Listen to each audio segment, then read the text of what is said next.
Bienvenue dans Entre cuisses et cerveau, le podcast où l'on explore la sexualité et le développement personnel sous toutes leurs formes.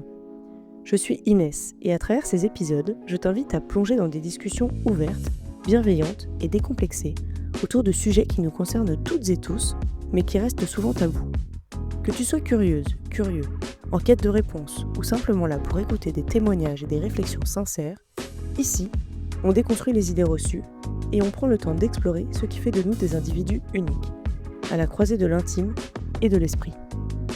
Hello hello! Pour le premier épisode de mon podcast Entre cuisses et cerveau, j'aimerais aborder un sujet. Et ce sujet, c'est l'aftersex. Du coup, j'ai commencé à me poser des questions sur ce qu'était l'aftersex. Et d'abord, qu'est-ce que ça signifie pour moi, ce terme? Pour moi, ça signifie le fait de prendre soin de la personne avec qui on vient de partager un moment intime. Ce que j'entends par prendre soin, c'est avoir des mots doux, des mots réconfortants, des gestes affectueux par exemple, des gestes rassurants, des caresses, des câlins, des bisous.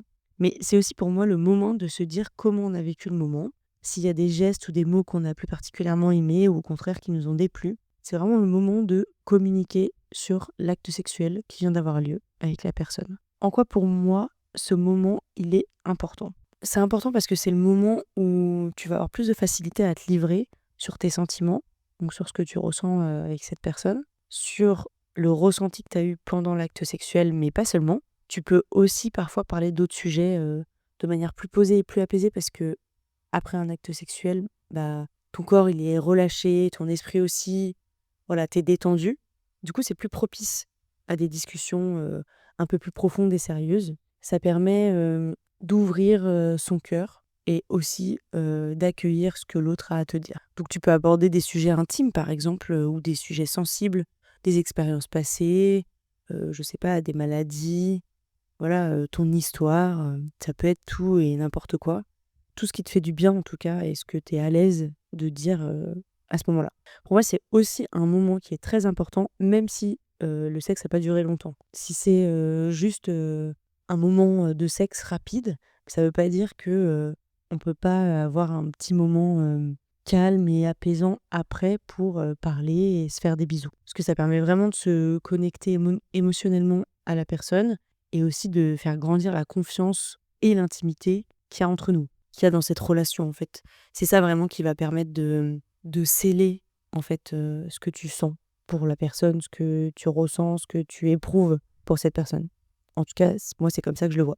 Et du coup pour moi, c'est inconcevable de sauter cette étape d'after sex. Si je saute cette étape, j'ai vraiment un sentiment d'insécurité, d'insatisfaction, de tristesse qui arrive immédiatement si par exemple, la personne se tourne de son côté et se met dans son coin et voilà. Du coup, on sait pas ce que cette personne a ressenti, moi je peux pas dire ce que j'ai ressenti, enfin en tout cas le moment est pas propice, trop bizarre. Ou alors, si, la personne ou les 2 personnes, se lèvent et partent chacune de leur côté, hop voilà, on a fini notre petite affaire, chacun repart de son côté. Pour moi c'est juste inconcevable ou en tout cas vraiment ça me fait me sentir, terriblement mal. Du coup, pour éviter de ressentir ce sentiment qui est ultra désagréable, je vais, vers, la personne et voilà, je lui montre que j'ai envie d'avoir un petit moment. Alors soit la personne est réceptive tout de suite et du coup, c'est juste pas dans ses habitudes ou que il ou elle était pas à l'aise, du coup, moi, je montre que c'est OK, que on peut en discuter, prendre un petit temps et cetera et si la personne, elle est pas à l'aise ou que pas elle me refoule, mais un peu en mode, non mais c'est bon, on a fini notre affaire, on voilà quoi, chacun part de son côté ou j'ai envie de dormir ou je sais pas quoi. Moi je dis: «Bah, en fait, j'ai besoin d'un moment quoi, j'ai besoin que tu me dises, si tu as aimé, pas aimé, ce que tu as ressenti». Je sais pas, ou qu'on se fasse juste un petit câlin, qu'on se prenne dans les bras, que voilà, on redescende de notre petit nuage, ensemble quoi et que on laisse le temps à nos corps de se voilà, de souffler, de se poser et aussi à notre esprit de reprendre ses esprits après ce moment, intense. Je me suis aussi posé la question de savoir si l'after sex, donc ce moment, il avait un réel impact dans mes relations et en fait, oui, parce que toutes les relations que j'ai eues, ce moment d'after sex, oui, il a permis d'apporter des petites choses en plus, de m'ouvrir. Donc j'ai pu discuter de sujets, dont j'aurais pas parlé à d'autres moments, par exemple. Ça a aussi permis de me sentir plus en confiance avec la personne parce que, quand on se retrouve, Après le sexe, à 2, bah, c'est aussi le moment où on se caresse, où on découvre notre corps. Voilà, on prend le temps de se regarder, de se toucher, de se sentir. Plus un moment posé que pendant le sexe, quoi. Du coup, c'est vraiment un moment qui est important pour, sceller cette, complicité entre les 2 êtres, que ça soit de façon verbale ou de façon non verbale. Et c'est aussi un moment, où moi j'aime beaucoup, rigoler, regarder profondément, discuter de tout et de rien, hein. Vraiment pas forcément, de l'acte sexuel qui vient d'avoir lieu, mais aussi de la vie, de nos envies, voilà, de nos projets, même de ce qu'on a fait aujourd'hui, comment on s'est senti. Je sais pas, si on a fait du sport, si on a vu un ami, si on a vu notre famille. C'est sympa aussi de prendre ce moment pour, se raconter nos vies et avoir des gestes tendres et des mots tendres. Parce que c'est vrai que quand tu as une séparation des corps direct après le sexe, en fait, ça fait bizarre au corps, en fait. Le corps, il comprend pas et du coup, ton esprit non plus. Pourquoi d'un coup, paf, là, tu étais en plein ébat, c'était hyper intense, tu étais collés, vous tu vois, vous vous touchiez partout et cetera et là, d'un coup, paf, chacun va de son côté, je sais pas, il y en a un qui se tourne et qui dort, ou alors il se barre, enfin non, ça peut vraiment avoir des conséquences hyper péjoratives sur tes sentiments et aussi sur ce que tu ressens sur la personne. Je pense qu'on a tous vécu un jour et on est d'accord pour dire que c'est différent de vivre direct une séparation de corps ou de l'indifférence, par exemple, après le sexe, ou de se poser quelques minutes ensemble, sans forcément parler, mais juste en se serrant dans les bras, quoi. Juste, voilà, on a fini, hop, on se fait un petit câlin, on redescend et même si on parle pas, c'est important de, voilà, de faire redescendre et d'accompagner le corps dans cette quiétude. Parce que le sexe, c'est vraiment une expérience qui est intense, peu importe la durée, peu importe la personne avec qui, tu le partages, mais c'est aussi un moment hyper intime et c'est un moment où tu perds le contrôle, tu te laisses aller à des ressentis, à des sensations, tu le fais pas avec, n'importe qui, donc le corps, il vit des trucs qu'il vit pas non plus, tous les jours en fait, enfin dans toute la journée, tu le vis pas ça à chaque minute. Du coup, moi, je pense qu'il faut vraiment se laisser le temps et en tout cas prendre le temps, mais aussi s'imposer de prendre le temps, même si, parfois tu pas le temps tout de suite après, voilà, tu dois partir ou tu as quelque chose à faire, bah, prends quand même, 2 minutes pour, laisser ton corps redescendre, quoi. Et du coup, je me suis aussi, posé la question de savoir si ce moment d'after sex, il avait un rôle bien défini dans mon bien-être personnel. Sans là, je vais plus parler de la relation, c'est vraiment genre moi, est-ce que ça m'apporte quelque chose? Oui, parce que OK, tu partages le sexe avec quelqu'un, mais tu peux aussi partager du sexe simplement avec toi. Et c'est un moment qui est aussi important que tu sois avec quelqu'un ou que tu sois tout seul, après t'être touché par exemple, après t'être fait du bien ou après avoir partagé du sexe avec quelqu'un. C'est aussi un moment qui te permet de faire le point sur les émotions que tu viens de vivre, les émotions que tu as vécues avec, la partenaire ou le partenaire, ce que tu as ressenti, parce qu'on ne ressent pas toujours la même chose. Donc ça peut aussi permettre au corps et à l'esprit de se dire: «Ah OK, bah là j'ai ressenti ça, je l'avais jamais ressenti, j'ai aimé, j'ai pas aimé. Ah tiens, là, d'habitude je ressens ça et là je l'ai pas ressenti. Est-ce que c'est parce que, je pensais à autre chose, j'étais pas dans le mood, ou, ah bah, heureusement que je l'ai pas ressenti parce que ça me saoule de le ressentir?» Je sais pas, mais en tout cas, c'est tellement varié d'un moment à l'autre que il faut aussi apprendre à écouter son corps et à l'analyser un peu, on va dire. Parce que du coup, ça te permet de mieux te connaître, de mieux savoir ce que tu aimes, ce que tu n'aimes pas. Aussi de mieux, entre guillemets, pas appréhender, mais de mieux comprendre en fait pourquoi tu ressens ci ou ça en fonction du moment, de comment tu te sentais, avec qui tu étais, où tu étais, comment ça s'est passé, etc. C'est aussi un moment, je pense que c'est important, après avoir partagé un petit moment de sexe seul, par exemple, de voilà, se caresser tout seul, parfois prendre un petit moment, pour se remercier, pour prendre soin de son corps.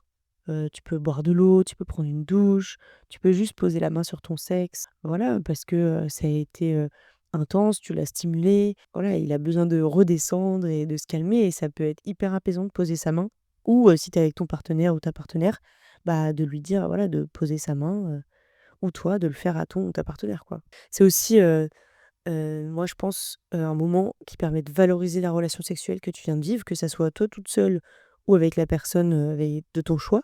il faut pas avoir peur de te le dire ou en tout cas d'accepter de te le dire ou de le dire à la personne, ce que tu as aimé, ce que tu as pas aimé.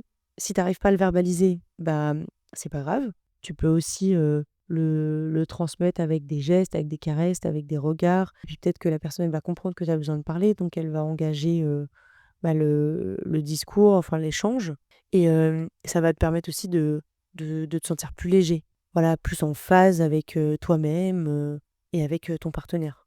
En tout cas, moi, c'est comme ça que je vois les choses parce que vraiment, j'ai eu une expérience tout de suite après le sexe, bah, voilà, en gros, mon partenaire, entre guillemets, je vais être un peu crue, mais il a eu ce qu'il voulait.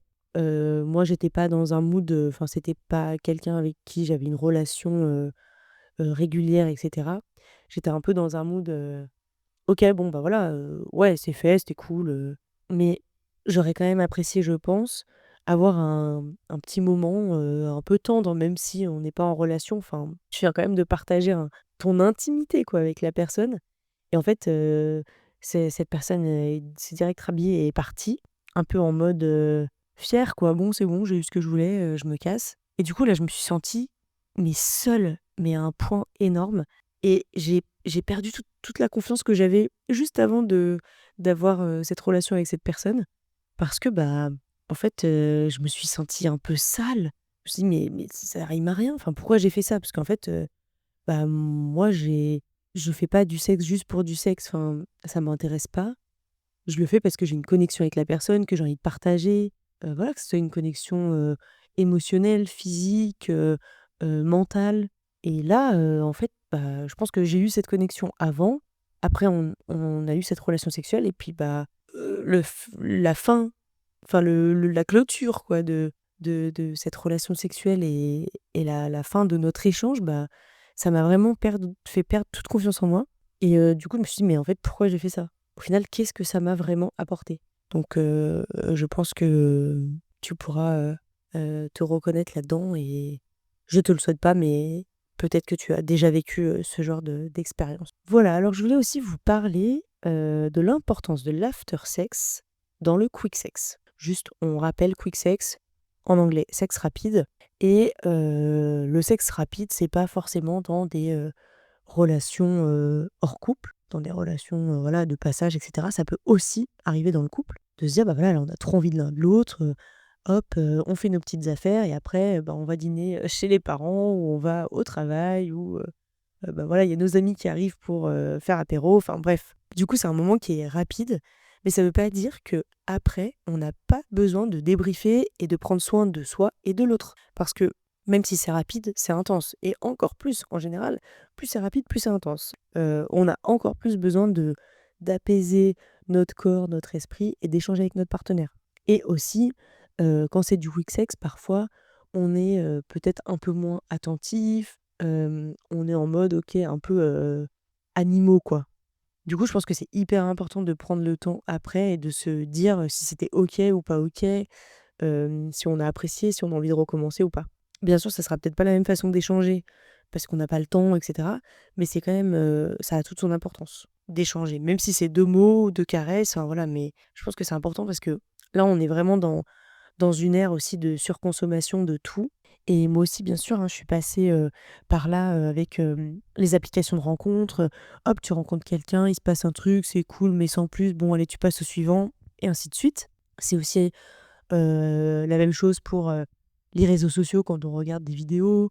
Voilà, dans plein de choses, on est dans la surconsommation, hop, hop, hop, hop, hop, on passe au suivant, on passe au suivant. C'est pas parce qu'on a des relations sexuelles avec différentes personnes et qu'ensuite on passe au suivant, tu peux pas quand même, avoir un petit moment, un petit lien avec, la personne avec qui tu viens de partager, même si tu sais que tu vas pas la revoir, bah, pour moi, c'est grave important, quoi. Dans toutes les relations sexuelles que j'ai eues, en tout cas après la mauvaise expérience dont je viens de vous parler, ouais, j'ai instauré le truc d'avoir un petit moment, calme, apaisant, tendre, même si, je savais que c'était pas quelqu'un que j'allais forcément revoir parce que, bah, c'était cool, mais soit, je cherchais pas une relation, soit la personne ne recherchait pas forcément une relation, soit, bah, c'était sympa, mais une fois ça suffit, enfin bref, peu importe la raison.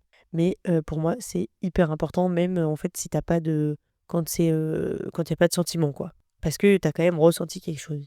L'échange de regards, de mots et de caresses, bah, il n'est pas uniquement dédié aux personnes qui sont en couple, quoi.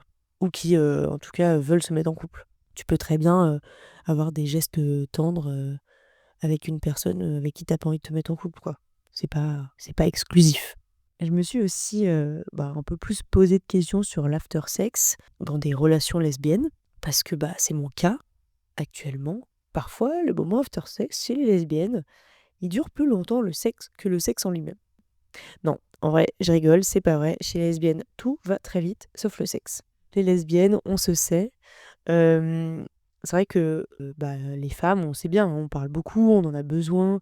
C'est dans notre ADN de tout se raconter, de tout se dire dans les moindres détails.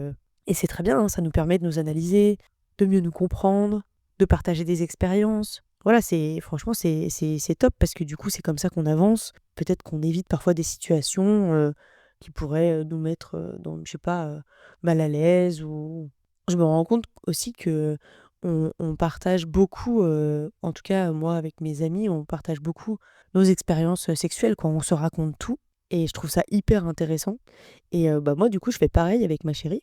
C'est vraiment naturel, quoi. On se dit tout, tout ce qu'on a ressenti, tout ce qu'on a aimé, pas aimé, tout ce qu'on aimerait découvrir ensemble ou découvrir toute seule, ce qu'on connaît mais qu'on n'a pas envie de réitérer. Voilà, et je pense que c'est vraiment quelque chose qui nous permet rapidement de nous comprendre, de mieux nous comprendre et de savoir ce qu'on aime et ce qu'on désire l'une de l'autre. Et c'est vrai que dans une relation lesbienne, les deux femmes, elles ont un rôle actif à jouer. Bon, normalement dans les relations hétéro aussi, mais là c'est différent, on a toutes les deux le même rôle. Donc c'est hyper important de communiquer et surtout de ne pas attendre la prochaine partie de Jambes en l'air pour se dire si oui ou non on a aimé les gestes voilà, ou les mots de son partenaire. Mais ça c'est valable dans toutes les relations, hein. Et du coup, moi je me sens bien plus à l'aise de dire à ma chérie ce que j'aime pas, et aussi de la guider, parce que elle me comprend dans un sens, elle connaît mes sensibilités, puisqu'elle peut avoir les mêmes, et aussi parce que j'ai la chance qu'elle s'intéresse vraiment à mon plaisir, et qu'elle me le prouve en me posant des questions, voilà, en essayant de me comprendre, en m'interrogeant sur plein de choses pour savoir comment m'apporter encore plus. Et du coup, ça c'est génial de pouvoir partager tout ça. Donc, ça va dans un sens et dans l'autre aussi. Et bien sûr, je ne la laisse jamais se tourner ou partir après le sexe.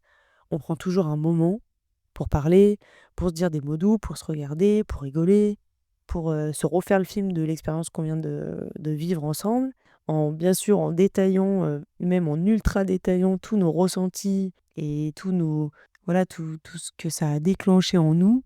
Et c'est ultra important pour nous, je pense, de se dire ce qu'on a ressenti, même si nos corps, bien sûr, ont parlé pendant l'acte, hein. On peut de pas tout avoir exprimé clairement, ou en tout cas avoir envie de verbaliser, de mettre des mots sur des ressentis, parce que pendant l'acte, tu vas pas forcément dire des mots, quoi. Tu peux dire oui, j'aime ou continue, etc. Mais c'est pas pareil. Après, tu peux l'expliquer avec d'autres mots et dire pourquoi t'as aimé, pourquoi t'as pas aimé, etc. Donc voilà, c'est quelque chose d'hyper important et je le vis vraiment à fond avec ma chérie. Et je découvre encore plus tout ce que ce moment peut nous apporter et apporte à notre relation. C'est vrai que je le faisais avant, je l'ai toujours fait, en tout cas j'ai toujours essayé de le faire, mais ça dépend aussi de la personne que tu as en face. Parfois il y a une personne qui peut être un peu moins réceptive, ou tu te sens moins à l'aise parce que la personne peut-être elle-même est pas hyper à l'aise, donc elle te met pas à l'aise, enfin bref. En tout cas, ce que j'ai compris pour intégrer vraiment pleinement ce moment d'after sex dans ma vie, c'est qu'il faut pas attendre que l'autre vienne vers toi. Voilà. Si tu as envie de dire quelque chose ou envie de caresser la personne, enfin voilà, d'avoir un moment tendre, etc., si tu as besoin de ce moment, faut faire le premier pas.